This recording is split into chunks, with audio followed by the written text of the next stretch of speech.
Welcome to incredible explain. Seoul का railway station लोगों की भागती जिंदगी का आईना था।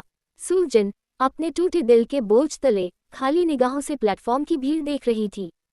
हाथ में कोल्ड ड्रिंक की बोतल थी, लेकिन दिल में खालीपन। उसने वेंडिंग मशीन से बोतल निकाली, लेकिन उसी पल किसी से टकरा गई। बोतल नीचे गिरी और उसके गुस्से का पारा ऊपर।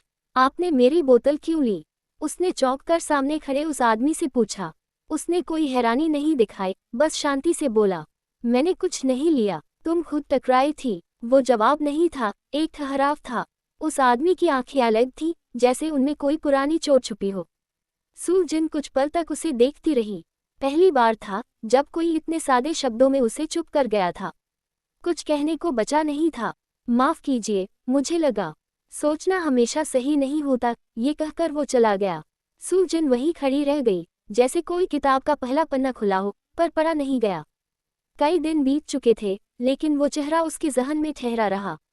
जब सुजिन एक नए प्रोजेक्ट की साइट पर पहुंची, उसने सोचा नहीं था कि वो फिर उसे देखेगी। लेकिन वहां लकड़ी काटते हुए धूल में सना हुआ वही शांत आंखों वाला आदमी मौजूद था। ये वही आदमी है, कोल्ड ड्रिंक वाला चोर। उसने खुद से बुदबुदाया, तो यहाँ भी पहुंच गया आप? वो मुस्कुराकर बोली, यह मेरा काम है। उसने आंखें उठाए बिना जवाब दिया। इस बार मुलाकात थोड़ी लंबी हुई, थोड़ी सजीव। एक अजनबी से अब बातचीत होने लगी थी, और धीरे धीरे वो बातचीत आदत बनने लगी। वो बारिश का दिन कुछ अलग था। सुजिन हाथ में 2 कॉफी के कप लेकर आए और चोसू की तरफ बढ़ी। कॉफी पीने से प्यार हो सकता है क्या? उसने छतरी बढ़ाते हुए पूछा। चोसू चौंका, लेकिन कॉफी ले ली। तुम हर चीज को मजाक में लेती हो।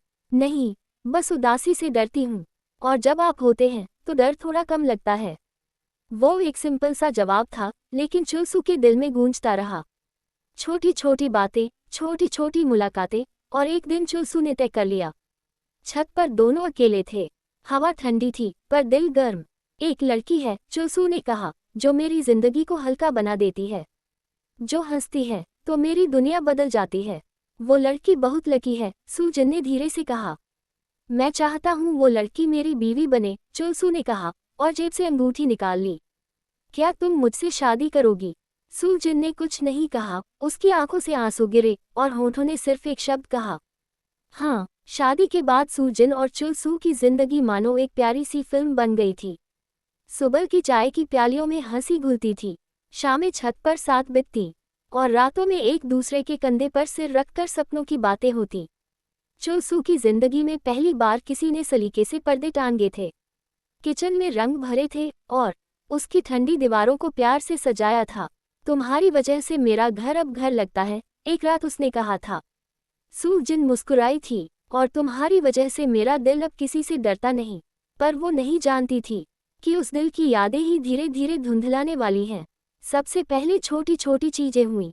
सुजिन बाजार से लौटी, पर सब्जी लाना भूल गई। चाय का पानी चढ़ाया, पर गैस जलाना भूल गई। चोसू ने सोचा थक गई होगी, पर एक दिन वो रास्ता भूल गई। वो रोती हुई फोन पर बोली, मैं नहीं जानती मैं कहाँ हूँ, मैं तुम्हें भूल रही हूँ। चोसू दौड़ता हुआ उसे ढूंढने निकला। उसका हाथ थामा और आंखों में झांका। क्या तुम जानती हो मैं कौन हूँ? सुजिन की आंखों में पानी था। मुझे लगता है मैं जानती हूँ, लेकिन यकीन नहीं कर पा रही। डॉक्टर्स ने कहा अल्जाइमर है, यंग एज ऑनसेट। सुजिन अब एक एक करके यादें खोने लगी। वो खाना बनाते बनाते रुक जाती, आईने में खुद को पहचानना भूल जाती। पर चोसू नहीं हटा। वो रोज वही बातें दोहराता, हर रोज खुद को दोबारा उसका बना देता। एक रात सुजिन ने उससे पूछा, अगर मैं तुम्हें भूल जाऊं तो क्या तुम मुझे फिर से प्यार करोगे?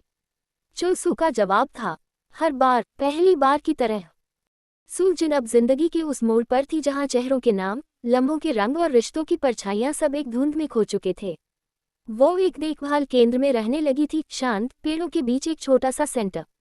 चोसू रोज आता, उसके सामने बैठता, वही बातें दोहराता, और हर रोज पूछता, क्या तुम जानती हो मैं कौन हूँ?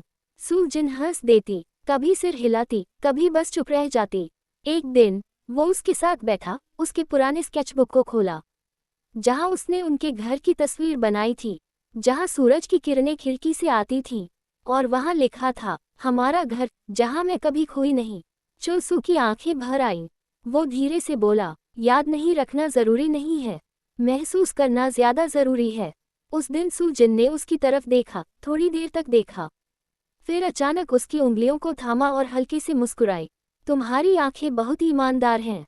मैंने इन्हीं में कभी खुद को देखा था, है ना? चोसू की आंखों से आंसू बह निकले, लेकिन मुस्कान भी थी, क्योंकि वो जानता था उस एक पल में सुजिन ने उसे फिर से पहचान लिया था। कुछ साल बाद चोसू सुजिन की लिखी एक डायरी पढ़ रहा था। अगर एक दिन मैं सब भूल जाऊं तो मुझे मत रोको, बल्कि मुझे फिर से जीना सिखाना, जैसे तुमने पहली बार सिखाया था। वो डायरी चोसू के सीने से लगी रही। सुजिन अब उसके साथ नहीं थी, लेकिन उसकी यादें, उसके शब्द, उसका प्यार, वो हमेशा के लिए चोसू के साथ था।